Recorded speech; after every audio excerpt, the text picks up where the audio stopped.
Hello student, welcome back to my channel Akash lecture. Student, जितने बच्चे class 12th में हैं उनके लिए वीडियो सबसे ज्यादा इंपॉर्टेंट है। आज मैं आप लोगों को केमिस्ट्री के ऐसे टॉपिक बताने वाला हूं, चार ऐसे नियम आप लोगों को बता रहा हूं कि अगर ये चार टॉपिक पढ़ लोगे 100% गारंटी मेरा कि एग्जाम में यहां से दो टॉपिक आप लोगों को जरूर से पूछेगा। लिख के बताता हूं आप लोगों को कि चार टॉपिक में से दो टॉपिक हमेशा आता है, हर साल आता है। तो इस वीडियो में मैं चार टॉपिक को कवर किया हूं। वीडियो को लाइक कर देना, चैनल पर नए हो तो चैनल को जरूर सब्सक्राइब कर लेना। और आपको लिखने की भी जरूरत नहीं है मेरे प्यारे बच्चों, इसी वीडियो के डिस्क्रिप्शन में चले जाना और इसी वीडियो के डिस्क्रिप्शन में आपको एक लिंक मिलेगा टेलीग्राम का, और टेलीग्राम के लिंक को वहां पे आप लोग ज्वाइन कर लेना। जैसे यहां से ये वीडियो आप देखोगे और वहां से इस पीडीएफ को डाउनलोड कर लोगे, ठीक है। यहाँ पे पीडीएफ आप लोगों को फ्री में दिया जा रहा है, कोई चार्ज नहीं। आप पीडीएफ को फ्री में डाउनलोड कर लीजिए। बस आप देखिए, नोट करने की भी जरूरत नहीं है कि कॉपी पेन लेके आप नोट करोगे, समय बर्बाद करोगे। आप बस यहाँ पे इन नियमों को समझना है और यही पीडीएफ आपको टेलीग्राम पे मिल जाएगा। इसी वीडियो के डिस्क्रिप्शन में लिंक है, वहां जाके ज्वाइन कर लो। अब पूरा नियम, चार नियम में आप लोगों को अच्छे से समझाऊंगा। चार में से दो नियम तो फिक्स है, आप लोगों के हर साल आता है और इस बार भी आएगा, उसको कोई रोकने वाला नहीं है। ये चीजें जो है 100% फिक्स है। आप किसी भी कोचिंग में पढ़ते हो या स्कूल में पढ़ते हो, ये चार नियम किसी भी टीचर को दिखा देना, वो टीचर आपको बता देगा कि इंपॉर्टेंट है या नहीं। अब बिल्कुल डिटेल में लिख कर लेकर आया हूं, तो चलिए पढ़ते हैं। और जिसमें से पहला जो क्वेश्चन है और पहला जो नियम है वो आप लोगों का है हेनरी का नियम। आपको भी मालूम होगा कितना ज्यादा इंपॉर्टेंट है हेनरी का नियम। पूछता है कि हेनरी का नियम लिखिए, उसकी सीमाएं व अनुप्रयोग लिखिए। Very very most important question है और मेरी गारंटी है कि इस बार 100% ही आप लोगों की एग्जाम में आने वाला है। तो चलिए जानते हैं कि हेनरी का नियम क्या है। इसे आप लोगों को बेहद अच्छे तरीके से अब समझना पड़ेगा। जब एक बार समझ लोगे तो आप लोग किसी तरह इस क्वेश्चन को कर पाओगे। और पीडीएफ आपको फ्री में मिल जा रहा है, लिखने की कोई जरूरत नहीं। देखिए हेनरी का नियम क्या कहता है। सबसे पहले एग्जाम में लिखने का तरीका क्या है, किस मेथड से लिखोगे। पहले आप हेनरी का हेडिंग डालोगे, हेनरी का नियम आपकी मेन हेडिंग रहेगी, ठीक है, ब्लैक पेन से। इसके बाद लिखोगे कि नियम कहता क्या है कि इस नियम के अनुसार स्थिर ताप पर किसी गैस के द्रव में विलयता गैस के दाब के क्या होता है, समानुपाती होती है। ठीक है, स्थिर ताप मतलब कि आप लोगों का टेम्परेचर जो कांस्टेंट होना चाहिए। ठीक है, अभी मैं आप लोगों को डिटेल में समझाता हूं। देखिए, अगर मान लीजिए कि मैं कोई यहाँ पे एक पात्र ले लेता हूं, ठीक है, यहाँ पे मैंने एक पात्र ले लिया, बर्तन ले लिया यहाँ पे, ठीक है, समझने का प्रयास कीजिएगा। अब देखिए यहाँ पे मैंने एक पात्र ले लिया, इसमें मैंने क्या किया किया आपके कुछ मैंने यहाँ पे द्रव ले लिए, जिससे लिक्विड फॉर्म में, ठीक है, तरल पदार्थ या द्रव मैंने ले लिया। और इसमें हम क्या करेंगे कि इसमें मैं ऑक्सीजन ऑक्सीजन गैस क्या कर रहा हूँ, यहाँ पे घोल रहा हूँ। ऑक्सीजन गैस यहाँ पे क्या कर रहा हूँ, घोल रहा हूँ। तो यहाँ पे आप लोगों को देखना मिलेगा, लेकिन याद रहे कि टेम्परेचर जो है वो क्या होना चाहिए, कांस्टेंट होना चाहिए। टेम्परेचर क्या होना चाहिए, कांस्टेंट। वही चीज है, बस आप देखो समझने का प्रयास करो, आप आराम से लिख पाओगे। देखिए क्या बोला है, इस नियम के अनुसार, यही आपको याद करवा दूंगा, यही इस नियम के अनुसार स्थिर ताप मतलब टेम्परेचर आपका कांस्टेंट होना चाहिए। स्थिर ताप पर किसी गैस की द्रव में विलयता गैस के दाब के समानुपाती होती है। तो यहाँ पे अगर हम ऑक्सीजन को घोल रहे हैं, ठीक है, तो यहाँ पे नियम ये कहता है कि अगर तापमान आप लोगों का कांस्टेंट है और किसी भी गैस की अवस्था को हम यहाँ पे घोल रहे हैं, तो नियम आपको ये होगा कि जितना ऊपर से आप क्या लगाओगे, प्रेशर, जितना ऊपर से आप प्रेशर लगाओगे गैस उतना ही ज्यादा क्या होगी, इसमें घुलेगी। नियम बस ये कह रहा है कि जितना ज्यादा आप ऊपर से प्रेशर लगाओगे गैस उतना ही ज्यादा घुलेगी। मतलब अगर हम बात करें मोटी मोटा, तो दाब बढ़ाओगे तो वियलता भी बढ़ेगी, या दाब घटाओगे तो वियलता भी घटेगी। वही चीज यहाँ पे लिखा है कि एम एम मतलब होता है घुली हुई गैस की मात्रा।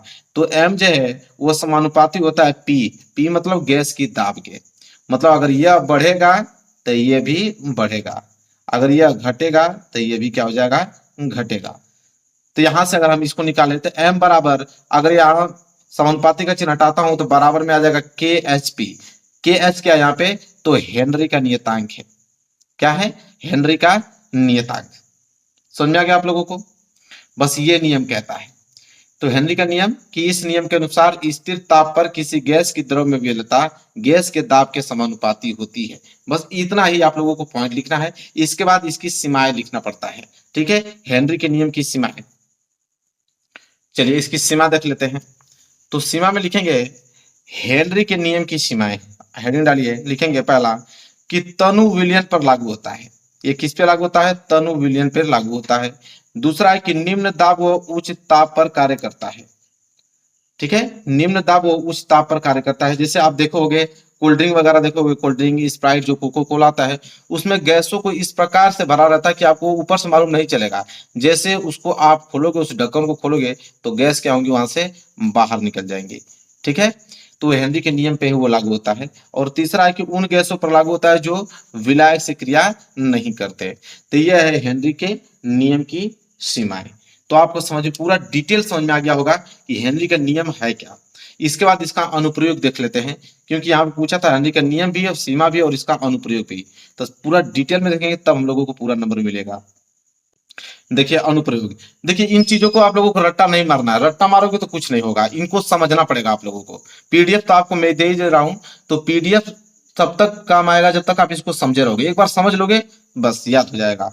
अनुप्रयोग देखिए, इसलिए मैं इतना आराम आराम से एक स्टेप बता रहा हूँ कि बहुत सारे विद्यार्थी हैं, कमजोर से कमजोर विद्यार्थी हमारे चैनल पे, तेज से तेज विद्यार्थी हैं, तो सबको लेकर चलना पड़ता है। अनुप्रयोग में पहला लिखना गोताखोर द्वारा, क्या लिखोगे?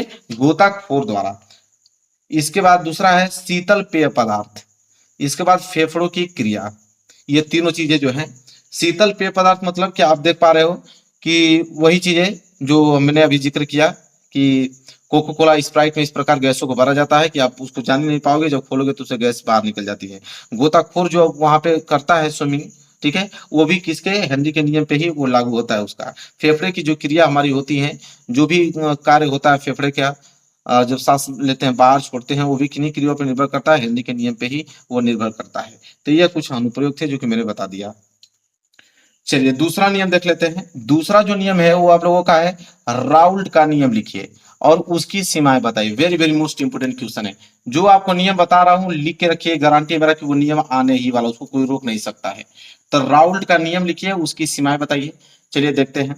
तो राउल्ट का नियम आप हेडिंग डालोगे, लिखोगे कि इस नियम के अनुसार किसी विलायक में अवाष्पशील विलय मिलाने पर प्राप्त विलयन के वाष्प दाब का अपेक्षिक अवनमन विलय के मोल प्रभाव के क्या होता है? बराबर होता है। अब ध्यान से समझने का प्रयास करेंगे। कह रहा है कि इस नियम के अनुसार किसी विलायक में, विलायक का मतलब आप समझते हो, विलायक का मतलब आप लोगों के लिक्विड फॉर्म में जो होता है, जैसे आप लोगों का जल हुआ, दूध हुआ, ठीक है, उसे हम तो विलायक बोलते हैं। तो किसी विलायक में अवाष्पशील विलय, अवाष्पशील विलय मतलब कि जिसमें विद्युत चालकत्व का गुण नहीं होता है, जिसमें विद्युत चालकत्व का गुण नहीं होता, जैसे आप कह सकते हो कि यूरिया हुआ, ग्लूकोज हुआ, चीनी हुआ, शर्करा आपका, ठीक है।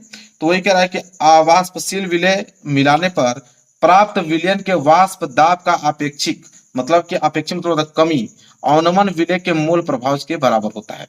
बस सिंपल आप लोगों को यहाँ पे देखिए लिखेंगे कि P naught minus P S बटे में पी नॉट बराबर एन बटे small n plus capital N. इसका मतलब है ये आप लोगों का सूत्र है। और यहाँ पे जहां पे P naught minus P S बटे पी नॉट जो है, यह किसको दर्शाता है? वाष्प दाब का अपेक्षिक अवनमन है। और यह आप लोगों का क्या है? मोल प्रभाव है। ठीक है, एन बटे एन प्लस कैपिटल एन मोल प्रभाव है। अब कहने का मतलब बस वही चीज बोला है कि इस नियम के अनुसार किसी विलायक में अवाष्पशील विलय मिलाने पर विलयन के वाष्प दाब का अपेक्षिक अवनमन, तो ये आपका क्या है? वाष्प दाब का अपेक्षिक अवनमन विलय के मोल प्रभाव के क्या होता है? बराबर होता है। बस इतना ही आप लोगों को लिखना है, काम आप लोगों का बन जाएगा, बस इतना ही। अब सीमा देखेंगे, लेकिन सीमा देखने से पहले मैं एक चीज आपको बता दूं कि अगर आपसे ये पूछ ले, एक नियम पूछता है, अगली बार भी इसी बार पूछा था और शायद इस बार भी पूछ दे, कि अगर आपसे पूछे कि तनु विलयन के राउल्ट का नियम, अगर आपसे पूछ ले, या मैं जिक्र कर देता हूं थोड़ा सा, कि तनु विलयन, इसको देख लेना क्योंकि एग्जाम में आ सकता है, क्योंकि अगली बार आया था। तनु विलयन के अगर राउल्ट नियम पूछ ले, राउल्ट नियम, तो आप कैसे उसको डिफाइन करोगे? मैं थोड़ा सा जिक्र कर देता हूं। तो तनु विलयन के अगर राउल्ट नियम अगर आपसे पूछे, तो बस फर्क ये होता है कि जो ये आप लोगों का एन प्लस कैपिटल एन है, उसको हम लोग सिर्फ क्या दर्शाते हैं? कैपिटल एन से दर्शाते हैं। बस फर्क इतना ही है। तो हम ये कह सकते हैं कि P naught minus P S बटे में ये आपका पी नॉट बराबर, ये आपका स्मॉल है तो ये स्मॉल एन रहेगा, लेकिन एन प्लस कैपिटल एन को हम लोग क्या लिख देंगे? यहाँ पे कैपिटल एन सिर्फ लिख देंगे। या एन क्या है यहाँ पे? तो एन होता है मोलों की संख्या, जिसे हम लोग बोलते हैं कि भार बटे अणुभार बोलते हैं। ठीक है, तो यहाँ पे हम लोग आगे क्या कर सकते हैं? इस पे एक न्यूमेरिकल पूछा गया था, ठीक है, न्यूमेरिकल इस पे एक बनता है किस फार्मूले पे, मैं आपको दिखा देता हूँ। इसको हम लोग ऐसे लिख सकते हैं कि P naught minus P S बटे में पी नॉट, ठीक है, बराबर, देखिए एन जो है, एन को हम लोग लिख देंगे यहाँ पे W बटे एम। क्या लिख देंगे? W बटे एम, क्योंकि यहाँ पे W क्या है, भार, और M जो है अणुभार है, और बटे में है तो इसको गुणा में चेंज कर दो। ये कैपिटल एन का भी फॉर्मूला ये होगा, कैपिटल W बटे कैपिटल एम, तो कैपिटल एम कहाँ चला जाएगा, ऊपर, और कैपिटल W कहाँ जाएगा, नीचे आ जाएगा। ठीक है, तो ये जो फॉर्मूला बना है, इस फॉर्मूले पे एक न्यूमेरिकल इस बार आया था, शायद इस बार और आपको एक न्यूमेरिकल देखने को इसमें मिल जाए। ठीक है, यहाँ पूछता है कि वाष्प दाब और अणुभार में संबंध बताइए। तो वाष्प दाब और अणुभार में संबंध अगर दर्शाने के लिए सूत्र पूछे तो आप यही सूत्र आप यहाँ पे क्या करोगे, लगाओगे। समझ में आ गया? अब मैं जिक्र कर देता हूँ यहाँ पे एक एक करके। पी नॉट क्या है? पी नॉट जो है शुद्ध विलायक का वाष्प दाब है। पीएस की अगर हम बात करें तो पीएस विलयन का वाष्प दाब है। ठीक है, यहाँ तक क्लियर। और स्मॉल डब्ल्यू की अगर हम बात करें तो विलय का भार है, और स्मॉल एम की बात करें यहाँ पे तो विलय का अणुभार है। वहीं अगर हम कैपिटल डब्ल्यू की बात करें तो विलायक का भार है, और कैपिटल एम की बात करें तो विलायक का अणुभार है। सबको मैंने एक एक वर्ड करके बता दिया आप लोगों को।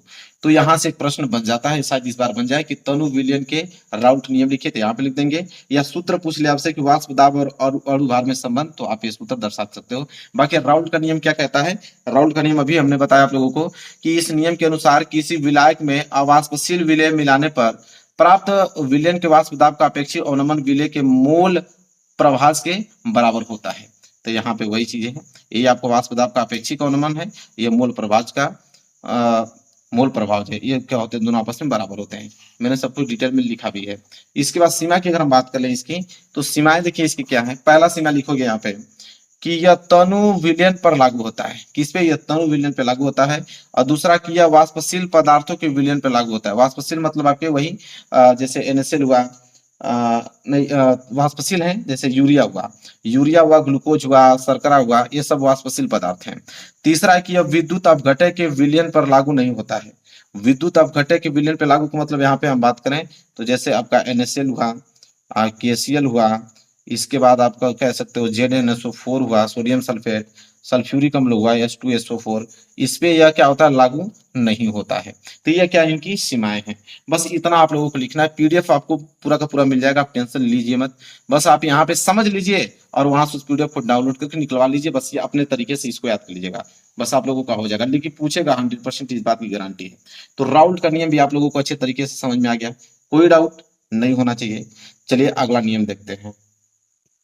चलिए अगला नियम देखिए, तीसरा नियम क्या कहता है? कोलराउस के नियम को परिभाषित कीजिए, इसका अनुप्रयोग लिखे। वेरी वेरी मोस्ट इंपोर्टेंट है, ये लिख लो। 100% गारंटी है कि इस बार आएगा। 100% में गारंटी लेता हूं कि ये आप लोगों को जरूर से पूछा जाएगा कि कोलराउस के नियम को परिभाषित कीजिए, इसका अनुप्रयोग भी लिखिए। अब कोलराउस का नियम क्या है मेरे प्यारे बच्चों, ध्यान से अभी इसको समझते हैं, उसी तरह आराम आराम से समझेंगे। एक एक वर्ड को डिफाइन हम लोग करने वाले हैं। देखिए यहाँ पे क्या है कोलराउस का नियम, कि इस नियम के अनुसार अनंत तनुता पर किसी विद्युत अपघटय की मोलर चालकता विलयन में उपस्थित धनायनों तथा ऋणायनों की मोलर चालकताओं के योग के क्या होता है, बराबर होता है। ठीक है, तो यहाँ पे एक जिक्र विद्युत अपघटय क्या होता है। विद्युत अपघटय मतलब जिसके जलीय विलयन में धारा प्रवाहित किया जाए उसे हम लोग बोलते हैं विद्युत अपघटय। ठीक है, तो यहाँ पे वही चीज बोला है कि अनंत तनुता पर किसी विद्युत अपघटय की मोलर चालकता विलयन में उपस्थित धनायनों और ऋणायनों की मोलर चालकताओं के योग के बराबर होता है। जैसे अगर मैं मान लेता हूं यहाँ पे, अगर मैं जैसे NaCl ले लिया, NaCl ये आपका क्या है, विद्युत अपघटय है। ठीक है, विद्युत अपघटय है। अगर इसको यहाँ पे मैं कोई एक पात्र ले लेता हूँ, ठीक है, और यहाँ पे मैं कोई लिक्विड ले लेता हूँ, इसमें मैं घोलता हूँ NaCl। क्या घोलता हूँ? NaCl। जब NaCl घोलूंगा तो यहाँ पे देखने को मिलेगा कि Na जो है तो वो तो प्लस चार्ज में आ जाएगा, और जो क्लोरीन है वो माइनस चार्ज में क्या हो जाएगा, वियोजित हो जाएगा, टूट जाएगा। तो Na प्लस चार्ज में और क्लोरीन जो है माइनस चार्ज में यहाँ पे वियोजित हो गया। तो वही चीज यहाँ पे बोला है कि धनायनों तथा ऋणायनों की मोलर चालकताओं के योग के बराबर होता है। जैसे यहाँ पे बोला है लेमडा m, और यहाँ पे इन्फिनाइट बोला है। वही बोला ना कि इस नियम के अनुसार अनंत तनुता पर, देखिए इन्फिनाइट लगाया ना, अनंत तनुता पर किसी विद्युत अपघटय की मोलर चालकता है, मतलब मोलर चालकता विलयन में उपस्थित धनायनों तथा ऋणायनों की मोलर चालकताओं के बराबर होता है। तो देखिए यहाँ पे लेमडा m इन्फिनाइट, फिर NaCl का घोल हमने लिया है। अब यहाँ पे देखिए सेम वही चीज टूट गया, कैसे?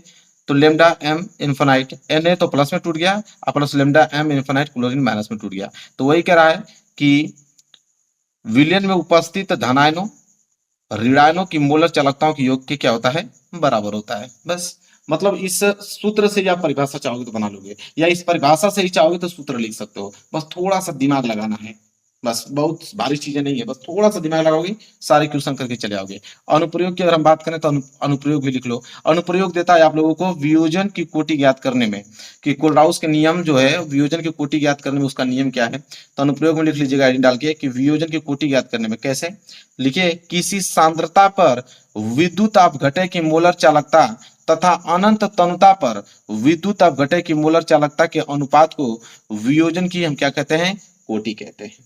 ठीक है, और यहाँ पे आप वियोजन की कोटि या मात्रा आप कह सकते हो कि वियोजन की मात्रा क्या होता है, वही चीज लेमडा सी एम बटे लेमडा एम इन्फिनाइट। क्लियर है आप लोगों को, बस यहाँ पे लिख दीजिएगा, वही चीज बोला है किसी सांद्रता पर विद्युत अपघटय की मोलर चालकता अनंत तनुता। देखिए अब सी मतलब क्या है यहाँ पे, तो यहाँ पे सी जो है और एम जो है, तो एम तो मोलर चालकता को डिनोट कर रहा है कि किसी सांद्रता पर विद्युत अपघटय की मोलर चालकता तथा अनंत तनुता, देखिए अनंत तनुता पर विद्युत अपघटय की मोलर चालकता के अनुपात के बराबर होता है। मतलब इसका रेशियो ले लेंगे तो वियोजन की मात्रा यहां से निकल के आपको सामने आ जाएगी। बस यही तो है और कुछ ही नहीं है, बस आप लोगों को थोड़ा सा समझना है, धैर्य बनाकर सारी चीजें क्लियर हो जाएंगी। चलिए ये नियम भी आप लोगों को, कोलराउस का नियम यहाँ पे क्या हो गया, समाप्त। एक नियम और देखते हैं, चलिए उसी के नीचे लिख भी लीजिएगा, उसी के नीचे मैं देखिए लिखा भी हूं कि यहाँ पे लेमडा एम सी किसी सांद्रता सी पर विद्युत अपघटय की मोलर चालकता है, और ये आपका लेमडा एम इन्फिनाइट क्या कहलाता है, अनंत तनुता पर विद्युत अपघटय की मोलर चालकता। तो वही चीज कह रहा है कि किसी सांद्रता सी पर विद्युत अपघटय की मोलर चालकता का अनुपात अगर मैं अनंत तनुता पर विद्युत अपघटय की मोलर चालकता से ले लूं तो यहाँ पे निकल के सामने आ जाएगा। क्लियर है, चलिए लास्ट नियम देखते हैं। यहाँ पे हार्डी-सुलजे का नियम, वेरी वेरी मोस्ट इंपोर्टेंट। हार्डी-सुलजे का नियम मेरे प्यारे बच्चों, 4 नियम बता रहा हूं, लिख के रखो, गारंटी है कि 4 नियम अगर तैयार है तो यहाँ से 2 नियम आपके एग्जाम में पक्का आएंगे। तो देखिए हार्डी-सुलजे का नियम क्या कहता है, सिंपल है हार्डी-सुलजे का नियम कि किसी आयन की संयोजकता जितनी अधिक होती है उसकी स्कंदन करने की क्षमता उतनी अधिक होती है, और इस नियम को ही हार्डी-सुलजे का नियम कहते हैं। मेरे प्यारे बच्चों संयोजकता किसे कहते हैं कि किसी भी तत्व के वाय कोश में उपस्थित इलेक्ट्रॉनों की संख्या क्या कहलाती है, संयोजकता कहलाती है। तो यहाँ पे आप देखिए क्या बोला है कि किसी आयन की संयोजकता जितनी अधिक होगी उसकी मतलब स्कंदन करने की क्षमता उतनी ही क्या होती रहेगी, अधिक होगी। इस नियम को हम हार्डी-सुलजे का नियम कहते हैं। जैसे धनायन आयन का घटता क्रम देखिए यहाँ पे, जैसे एल्युमिनियम, तो एल्युमिनियम पे यहाँ पे +3 है, तो यहाँ पे एल्युमिनियम पे 3 है, मतलब कि इसकी क्षमता क्या है, अधिक है। उससे कम जो है वो आप लोगों का क्या है, बेरियम का। उससे कम क्या है आप लोगों का, सोडियम का, क्योंकि 3 के बाद 2, 2 के बाद 1। तो जितना अधिक होगा इलेक्ट्रॉनों की संख्या उसकी संयोजकता उतनी ही अधिक होगी। अब यहाँ पे देखिए फास्फेट में इलेक्ट्रॉनों की संख्या 3 है, तो संख्या में 3 है मतलब संयोजकता अधिक है इसकी। वहीं सल्फेट की बात करें तो सिर्फ 2 है, तो उससे थोड़ा कम होगा। फिर बात करें क्लोरीन की तो क्लोरीन पे -1 है, तो बिल्कुल कम है। तो मेरे प्यारों से समझ में आ गया आप लोगों को कि इसी आयन की संयोजकता जितनी अधिक होगी उसकी स्कंदन करने की क्षमता उतनी ही अधिक होगी। इस नियम को ही हम क्या कहते हैं, हार्डी-सुलजे का नियम कहते हैं।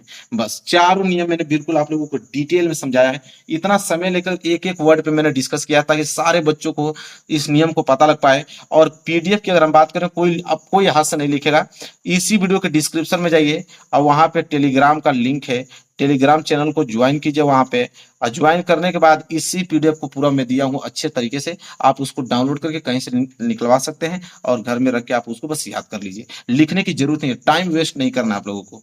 क्लियर है, समझ में आ गया आप लोगों को। वीडियो को लाइक कर देना, चैनल पर नए हो तो चैनल को जरूर सब्सक्राइब कर लेना। जितने विद्यार्थी हैं क्लास 12 में उनके यहाँ इस वीडियो को शेयर कर पाओ ताकि वो भी पढ़ के अच्छे नंबर ला पाए। चलिए मिलेंगे नेक्स्ट वीडियो में, तब तक के लिए धन्यवाद।